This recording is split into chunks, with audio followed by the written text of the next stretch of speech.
Béni soit Dieu le Père de notre Seigneur Jésus-Christ. Je remercie vraiment le Père pour cette nouvelle vidéo, l'Église primitive. Je remercie le Père pour ce message qu'il a imprimé dans mon cœur et dont j'ai eu à cœur, mes bien-aimés dans le Seigneur, de vous partager l'Église primitive.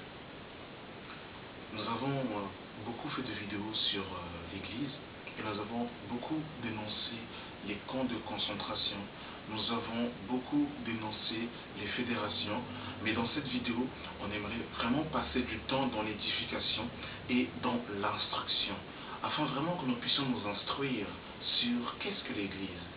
Et c'est vraiment capital, c'est fondamental que le chrétien comprenne qu'est-ce qu'est l'Église selon Dieu, afin qu'il ne se fasse pas balloter par tout vent de doctrine et afin qu'il ne soit pas trompé, séduit par un groupement d'hommes et par une secte, mais qui n'est pas en fait dans le gouvernement de Dieu, dans l'Église du Dieu vivant. Alors dans un premier temps, j'aimerais vraiment que nous puissions comprendre que l'Église n'appartient pas à un homme, elle appartient à une femme. C'est vrai que nous avons beaucoup répété ces choses, mais je ne me lasse pas de vous rappeler les mêmes choses, car cela est salutaire. Et nous allons prendre justement quelques passages pour montrer que l'Église n'appartient pas à un homme, mais qu'elle appartient à Jésus-Christ. Nous sommes dans Matthieu chapitre 16. J'aimerais vraiment prendre mon temps aujourd'hui, par la grâce de Dieu, afin de véritablement exposer le plan de l'Église, prendre mon temps. Donc on va vraiment prendre beaucoup de passages. Donc si vraiment vous pouvez prendre le temps de prendre un stylo ou prendre votre Bible pour stabiloter, parce que nous allons vraiment prendre beaucoup de passages aujourd'hui, j'aimerais vraiment prendre mon temps pour exposer l'Église selon Dieu. Avant de prendre Matthieu 16, j'aimerais d'abord nous faire comprendre quelque chose. La Bible nous dit dans Jean chapitre 17, le verset 3, « Or la vie éternelle, c'est qu'ils te connaissent, toi le seul vrai Dieu, et celui que tu as envoyé, Jésus-Christ. » Et Dieu est présenté comme l'architecte par excellence. Et Dieu est le Dieu de plan. À chaque fois que Dieu va demander à un homme de faire quelque chose, il va toujours lui montrer le plan. Par exemple, lorsque nous voyons Moïse avec la tente d'assignation, Dieu dira à Moïse, tu feras le tabernacle selon le modèle qu'il t'a été montré sur la montagne. Lorsque Dieu va demander à Noé de construire l'arche, Dieu va donner à Noé des dimensions bien précises pour qu'il puisse construire l'arche. Et lorsqu'on voit même le temple de Dieu qui avait été construit, il avait été construit selon des dimensions bien spécifiques que Dieu avait données. Parce qu'il est le modèle par excellence. Alors Dieu qui est le modèle par excellence ne laissera pas son Église sans modèle, ne laissera pas son Église sans maquette, sans plan. Et le plan de l'Église, c'est la Bible, c'est dans les Écritures, c'est dans Actes des Apôtres, nous voyons, mes frères et sœurs, le plan de l'Église. Nous voyons, mes frères et sœurs, comment est-ce que l'Église de Dieu fonctionnait et comment est-ce que les chrétiens de l'Église primitive se sont conduits dans l'Église de Dieu. Nous sommes dans Matthieu chapitre 16, à partir du verset 13 qui nous dit, Jésus étant arrivé dans le territoire de Césarée de Philippe, demandant à ses disciples, qui dit-on que je suis, moi, le Fils de l'homme? Il répondit, les uns disent que tu es Jean le Baptiste, les autres Élie, les autres Jérémie ou l'un des prophètes. Et vous, leur dit-il, qui dites-vous que je suis? Simon-Pierre répondit, tu es le Christ, le Fils du Dieu vivant. Jésus reprenant la parole lui dit, tu es heureux, Simon, fils de Jonas, car ce ne sont pas la chair et le sang qui t'ont révélé cela, mais c'est mon Père qui est dans les cieux. Et moi je dis que tu es Pierre, et sur cette pierre je bâtirai mon église. Je bâtirai mon église. Je bâtirai mon église. Et les portes des morts ne prévaudront pas contre elle. Donc l'église n'appartient pas à un homme, mais elle appartient à Jésus-Christ. Et dans la maison de Dieu, mes frères et sœurs, il y a une manière de se comporter, il y a une manière de se tenir. Nous sommes dans 1 Timothée chapitre 3. 1 Timothée chapitre 3, à partir du verset 15, qui nous dit, mais afin que tu saches, si je tarde, comment il faut se conduire dans la maison de Dieu, comment il faut se conduire dans la maison de Dieu, qui est l'église du Dieu vivant, la colonne et l'appui de la vérité.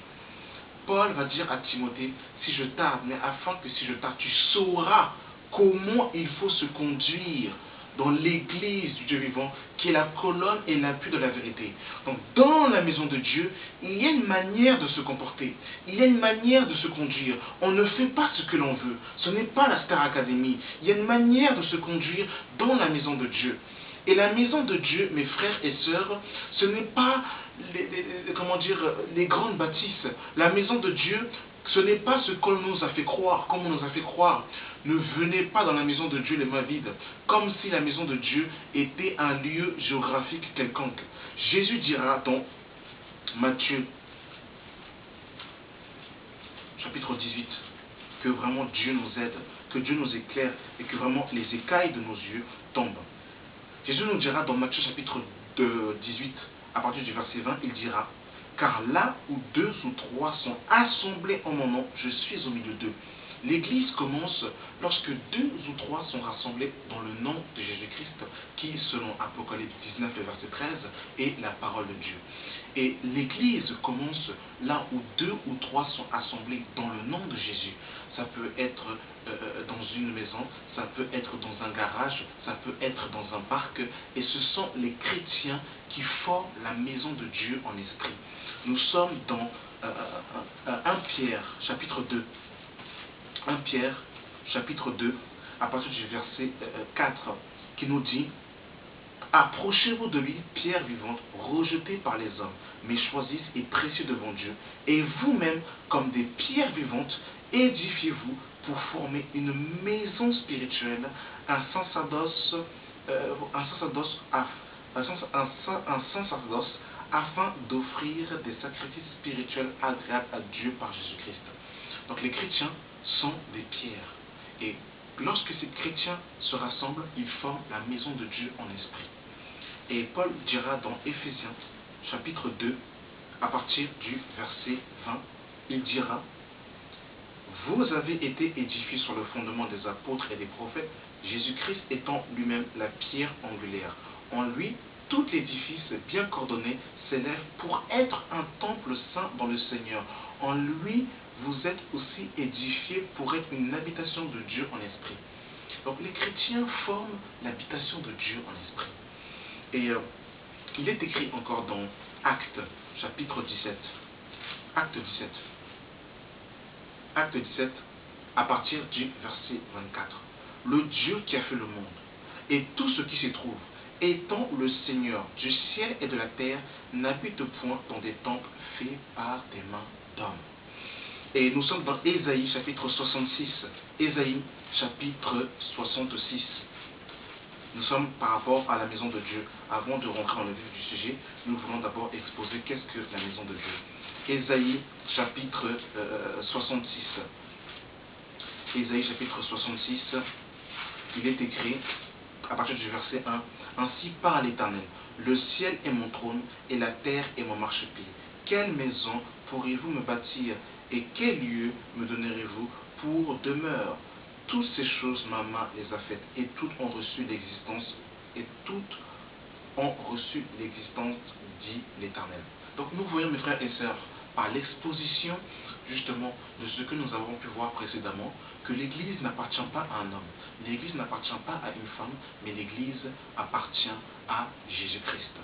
Et Jésus-Christ qui est la tête du corps de l'Église, c'est lui qui est le chef, c'est lui qui est l'autorité. Et dans cette église, il y a une manière de se conduire, comme nous avons pu le voir précédemment dans 1 Timothée chapitre 3, à partir du verset 15. Et justement, nous avons pu voir que l'église est le rassemblement de tous les saints, de tous ceux qui ont reçu l'Esprit de Dieu, c'est eux qui forment la maison de Dieu en esprit. Donc l'église n'est pas un lieu géographique quelconque, mais l'église est constituée de tous les chrétiens, de tous les saints qui ont reçu le Saint-Esprit dans leur cœur et ils forment la maison de Dieu en esprit. Ça peut être dans une maison, ça peut être dans une salle, ça peut être dans un parking, ça peut être dans un parc, peu importe. là où 2 ou 3 sont assemblés en mon nom, je suis au milieu d'eux. Voilà qu'est-ce que l'Église. Pour que nous puissions bien comprendre, parce que ce langage de dire je vais à l'Église, comme si l'Église était un lieu géographique, Jésus ne viendra pas, lors de l'enlèvement de l'Église, Jésus ne viendra pas chercher des briques. Jésus viendra chercher des briques mortes. Jésus viendra chercher des pierres vivantes qui sont les chrétiens, qui sont justement les chrétiens. Et justement, les chrétiens de l'Église primitive avaient compris cette réalité spirituelle, qu'ils étaient la maison de Dieu en esprit. Et on va voir que dans les Écritures, dans l'Église primitive, bien évidemment, parce que c'est le thème de la vidéo, l'Église primitive, les chrétiens de l'Église primitive se rassemblaient, mes frères et sœurs, dans des maisons. Nous sommes pour cela dans Actes chapitre 2. J'aimerais vraiment prendre mon temps, mes frères et sœurs, pour poser la base, afin vraiment que nos cœurs vraiment soient baptisés dans la parole de Dieu, afin vraiment que nos cœurs soient enracinés sur le fondement des apôtres et des prophètes, Jésus-Christ étant lui-même la pierre angulaire. On va vraiment prendre notre temps, vraiment pour que nous puissions sortir vraiment que vous puissiez vraiment, après avoir terminé cette vidéo, que vous puissiez vraiment sortir vous pouvez terminer cette vidéo étant édifié et construit et être éclairé sur l'Église du Dieu vivant. Nous sommes dans Actes chapitre 2, à partir du verset 41. Ceux qui reçurent de bon cœur sa parole furent baptisés. En ce jour-là, le nombre des disciples augmenta d'environ 3000 âmes.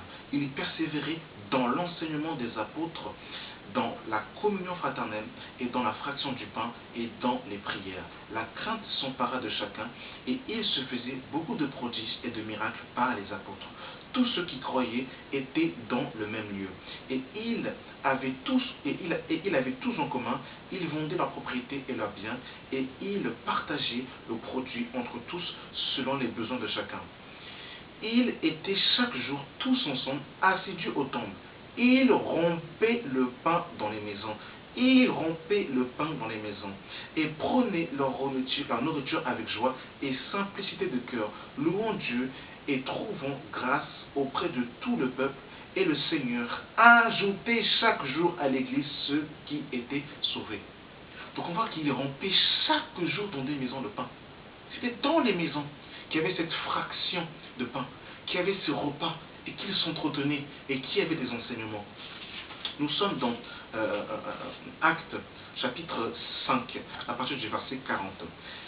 Ils se rendèrent à son avis, et ayant appelé les apôtres, ils les firent battre de verges, et ils leur défendaient de parler au nom de Jésus, et ils les relâchèrent. Les apôtres se retirèrent de devant le Sanhédrin, joyeux d'avoir été jugés dignes de subir des outrages pour le nom de Jésus. Et chaque jour, dans le temple et dans les maisons, ils ne cessaient d'enseigner et d'annoncer la bonne nouvelle de Jésus-Christ. Nous sommes dans Actes chapitre 16. Actes chapitre 16 à partir du verset 13.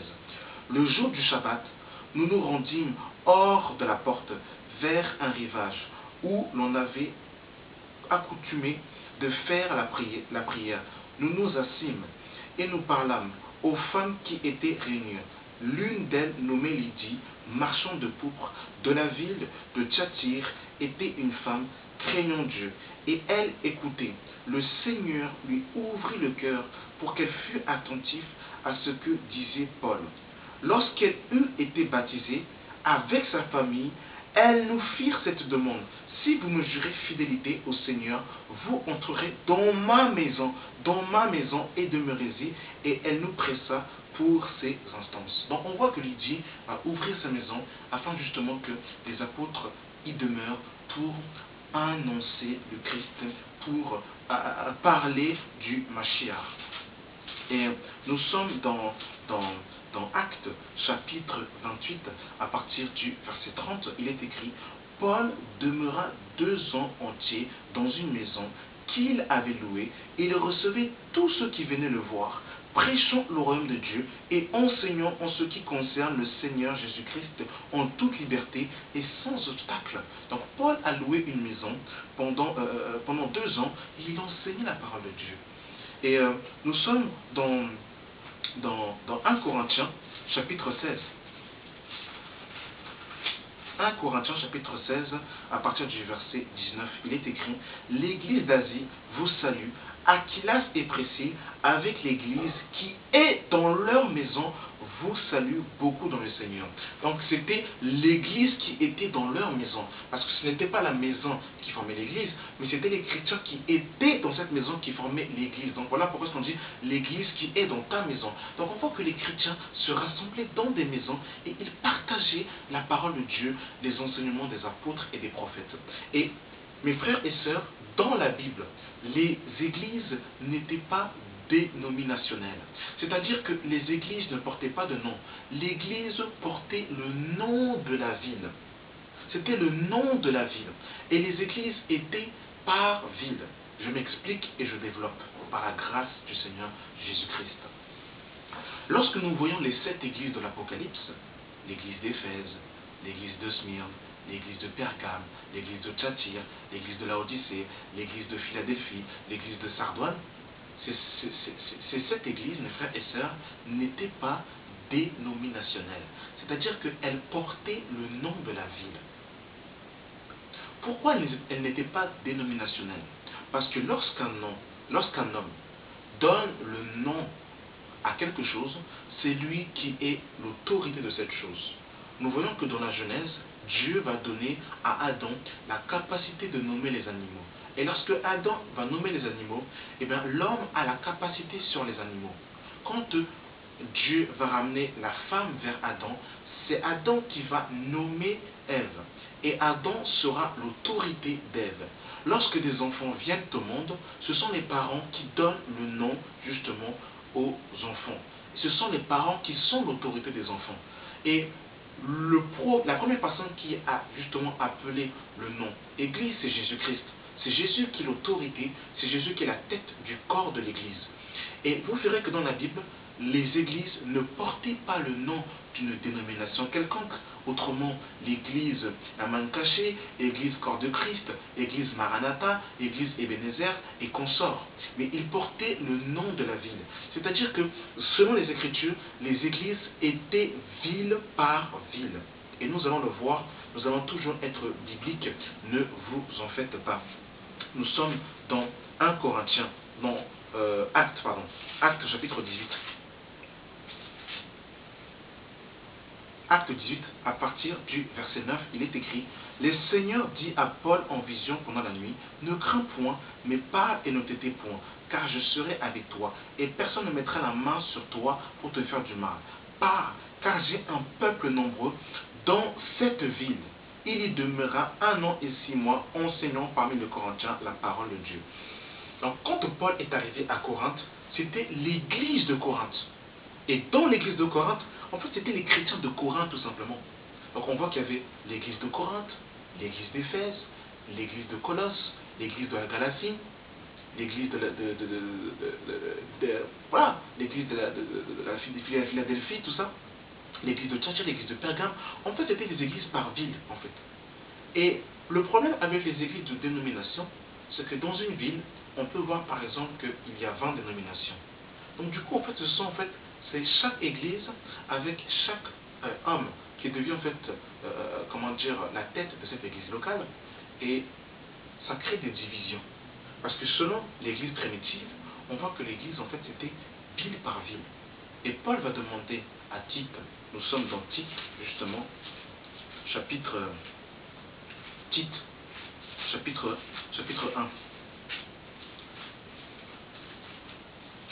1, à partir du verset 5, il est écrit: je t'ai laissé en Crète afin que tu mettes en ordre ce qui reste à régler, et que selon mes instructions, tu établisses des anciens dans chaque ville. Tu établisses des anciens dans chaque ville.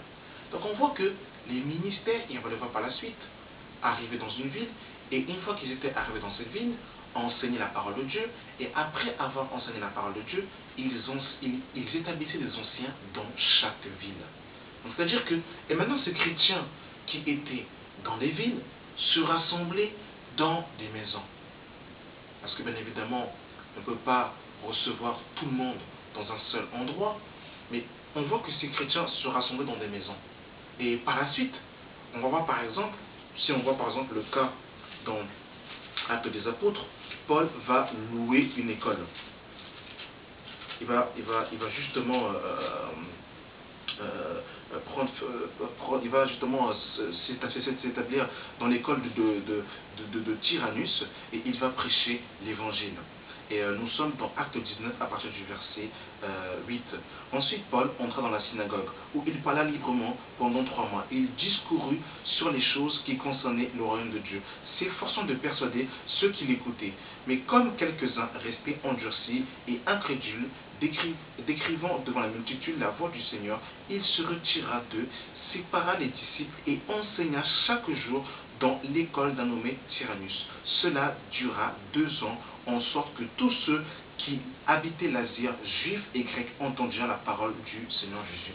Donc on voit qu'il va être dans l'école d'un nommé Tyrannus, et il va enseigner dans cette école justement la parole de Dieu. Et on voit que dans les Écritures, dans la Bible, dans l'église primitive, mes frères et sœurs, les églises n'étaient pas dénominationnelles, mais c'était en fait des églises par ville.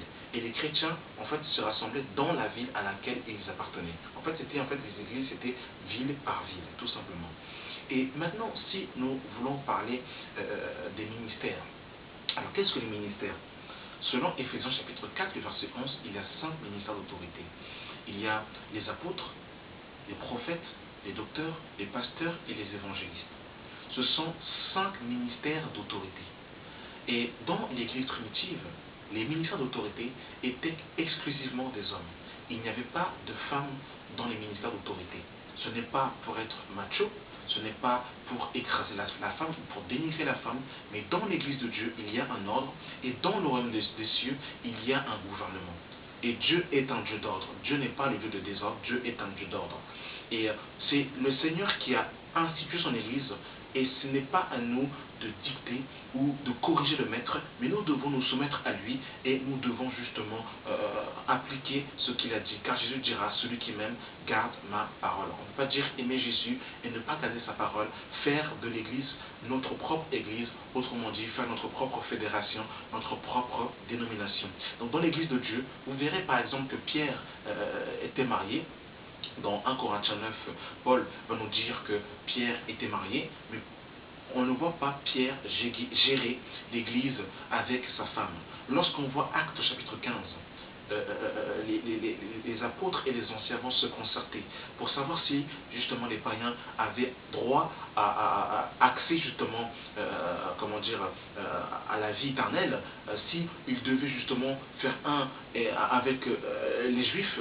On va voir que dans ce conseil, dans Acte 15, il n'y avait pas Marie, la mère de Jésus, qui était avec les apôtres. Il n'y avait pas Marie de Magdala, et il n'y avait pas, la femme de Pierre. C'était les apôtres et les anciens qui, justement, ont délibéré pour que Dieu puisse les éclairer par rapport à la circoncision et par rapport aux païens.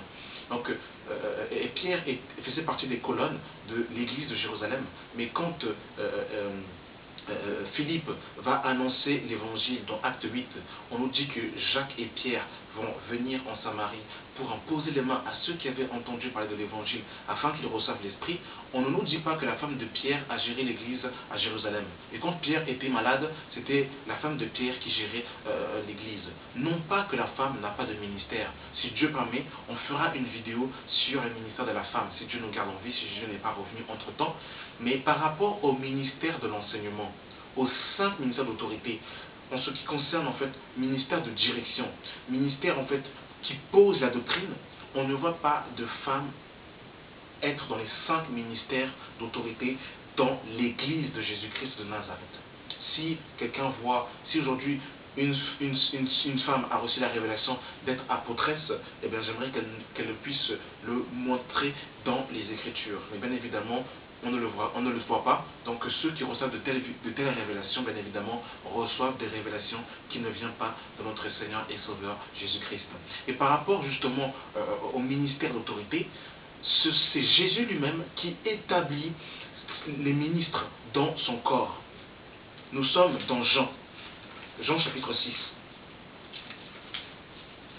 Jean chapitre 6, bien-aimé dans le Seigneur Jésus-Christ. Nous sommes dans Jean chapitre 6 à partir du verset 70. Jésus leur répondit, « N'est-ce pas moi qui vous ai choisi, vous les douze, et l'un de vous est un démon. Il parlait de Judas Iscariote, fils de Simon, car c'était lui qui devait le livrer, lui l'un des 12. Donc on voit que Jésus va dire, n'est-ce pas moi qui vous ai choisi, vous les 12? Et Jésus reprendra cette parole dans Jean chapitre 15. Jean 15, à partir du verset 16, il est écrit, ce n'est pas vous qui m'avez choisi, mais c'est moi qui vous ai choisi et qui vous ai établi afin que vous alliez et que vous portez du fruit et que vous portez du fruit et que votre fruit demeure. Donc les 12 apôtres ont été choisis par Jésus-Christ, établis par Jésus-Christ. Ils ne se sont pas levés d'eux-mêmes, mais c'est le Seigneur qui a établi les 12 apôtres. Et nous sommes dans 1 Corinthiens, chapitre 12, à partir du verset 27, il est écrit, et vous, vous êtes le corps de Christ, et vous êtes ses membres, chacun pour sa part. Et Dieu a établi premièrement des apôtres, secondement des prophètes, troisièmement des docteurs, ensuite ceux qui ont le don des miracles et ceux qui ont le don de guérir, de secourir, de gouverner, de parler diverses langues. On voit que c'est Dieu qui établit dans son église, premièrement des apôtres, secondement des docteurs, etc. etc. Donc c'est Dieu qui établit. Et il est écrit dans Éphésiens chapitre 4, Éphésiens 4, le verset 8. C'est pourquoi il est dit, étant monté en haut, il a amené des captifs et il a fait des dons aux hommes. Or, que signifie il est monté, sinon qu'il est aussi descendu dans les régions inférieures de la terre? Celui qui est descendu, c'est le même qui est monté au-dessus de tous les cieux, afin de remplir toutes choses. Et il a donné comme apôtres, les autres comme prophètes, les autres comme évangélistes, les autres comme pasteurs et docteurs, pour le perfectionnement des saints en vue de l'œuvre du ministère et de l'édification du corps de Christ. Donc c'est Christ qui a fait des dons aux hommes, les saints ministères d'autorité. Donc c'est-à-dire quoi? Pourquoi est-ce que j'ai pris tous ces passages?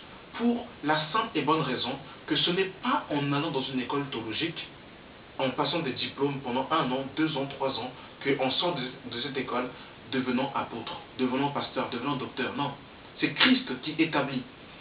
C'est Christ qui choisit selon sa volonté souveraine qui il va établir au ministère de l'autorité. Et on peut prendre le cas de Jérémie. Jérémie, mes frères et sœurs, avait été établi par Dieu dès le sein de sa mère. Nous sommes dans Jérémie chapitre 1 à partir du verset 4. La parole de l'Éternel me fut adressée en ces mots. Avant que je t'eus formé dans le ventre de ta mère, je te connaissais. Avant que tu fusses sorti de son sein, je t'avais consacré, je t'avais établi prophète des nations. Donc on voit que Jérémie va être consacré prophète des nations avant qu'il sorte du sein de sa mère. C'est Dieu qui l'avait établi. Et il en est de même justement pour les ministères d'autorité. Maintenant, comment reconnaître justement ces ministères d'autorité et comment ils sont justement, comment ils rentrent dans leur appel? On voit que même si un homme est appelé au ministère d'autorité, ça n'exclut pas qu'il sera au pied d'un homme pour recevoir justement un temps de formation. On peut prendre par exemple le cas de Josué qui était au pied de Moïse. On peut prendre par exemple le cas de Élisée qui était au pied d'Élie. On peut prendre par exemple le cas de Paul qui était au pied de Gamaliel. On peut prendre le cas de Tite et Timothée qui étaient au pied de Paul. On peut prendre encore le cas des apôtres qui étaient au pied de Jésus. Et on peut prendre le cas de Jésus qui était au pied du Père. Donc on voit que avant qu'un homme entre dans son ministère, il sera avec un père dans la foi qui va justement l'engendrer et qui va justement l'aider à développer les dons et les grâces que Dieu a mis en lui, bien évidemment. Et on voit par exemple dans Acte 13, par exemple, quand le Saint-Esprit va mettre à part Saul et Barnabas. Et nous sommes dans Actes chapitre 13 à partir du verset 1, il est écrit, il avait dans l'église d'Antioche des prophètes et des docteurs, Barnabas, Siméon, appelé Niger, Lucius de Cyrée, Manaën, qui avait été élevé avec Hérode le tétrarque, et Saul, pendant qu'ils servaient le Seigneur dans leur ministère, et qu'ils jeûnaient, le Saint-Esprit dit, mettez-moi à part Saul, Barnabas et Saul pour l'œuvre à laquelle je les ai appelés. Donc on voit que Paul était déjà docteur, et le Saint-Esprit justement va justement dire mettez-moi à part Barnabas et Saul pour l'œuvre à laquelle je les ai appelés. Et en fait là ils vont être envoyés pour leur ministère apostolique. Apôtre veut dire envoyé. Ils vont être envoyés et ils vont commencer à faire l'œuvre que le Seigneur justement va leur donner. Et comment reconnaître tout simplement quelqu'un qui est dans un ministère d'autorité? Alors nous sommes dans Galates chapitre 2, tout est dans la parole, bien évidemment dans le Seigneur. Galates chapitre 2. Que Dieu nous aide et que Dieu nous éclaire. J'espère que vous n'êtes pas fatigués, mes frères et sœurs. Et nous sommes dans Galates 2, à partir du verset 6, il est écrit « Ceux qui sont les plus considérés, quels qui aient été jadis, cela ne m'importe pas, Dieu ne fait point exception de personne. Ceux qui sont le plus considérés ne m'importe rien. Au contraire, voyant que l'évangile m'avait été confié pour les incirconcis, comme à Pierre pour les circoncis, car celui qui a fait de Pierre l'apôtre des incirconcis a aussi fait de moi l'apôtre des païens. Et ayant reconnu la grâce qui m'avait été accordée, Jacques, Céphas et Jean, qui sont regardés comme des colonnes, me donnèrent à moi et à Barnabas la main d'association, afin que nous allions moins vers les païens et eux vers les circoncis. Donc on voit que Jacques, Céphas et Jean vont reconnaître la grâce qui était en Paul. Ils vont reconnaître qu'il avait reçu la grâce apostolique et qu'il avait reçu l'évangile pour les païens. Donc le ministère, on reconnaît la grâce qui est en eux. Et bien évidemment, le ministère est un don, est une grâce que Dieu fait. C'est-à-dire qu'on ne fait pas l'apologie de son ministère. Et Paul dira dans 2 Corinthiens 10, 18. 2 Corinthiens 10, 18, il est écrit « Car ce n'est pas celui qui se recommande lui-même qui est approuvé, mais c'est celui que le Seigneur recommande. » Ça veut dire qu'on ne fait pas l'apologie de son ministère. On présente Christ, on présente l'œuvre de la croix. Et selon le travail que le ministre fera, les chrétiens reconnaîtront la grâce qui est dans cet homme. Donc voyez mes frères et sœurs, par rapport au ministère, les ministères justement sont établis sur le corps de Christ. C'est-à-dire que quand on voit par exemple le cas par exemple de Paul et Barnabas, ils étaient envoyés selon les besoins du corps. C'est-à-dire que Dieu peut par exemple envoyer un apôtre et un prophète, il peut par exemple éventuellement les envoyer par exemple, je ne sais pas, en Afrique, à supposons qu'ils arrivent au Sénégal, les ministères sont envoyés par Dieu, ils arrivent au Sénégal, et après être arrivés au Sénégal, ils prêchent l'évangile pendant un certain temps, et lorsqu'ils prêchent l'évangile, ils établissent des anciens dans la ville. Nous sommes dans Actes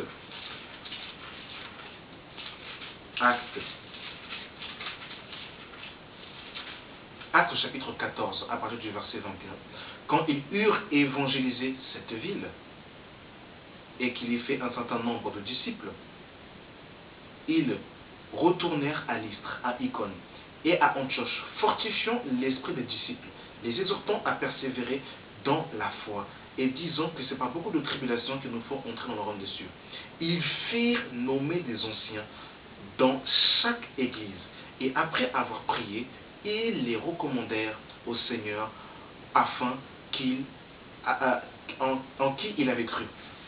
Et c'est le même cas de figure que l'on va voir dans Acte 20, quand Paul, justement, va quitter l'église d'Éphèse.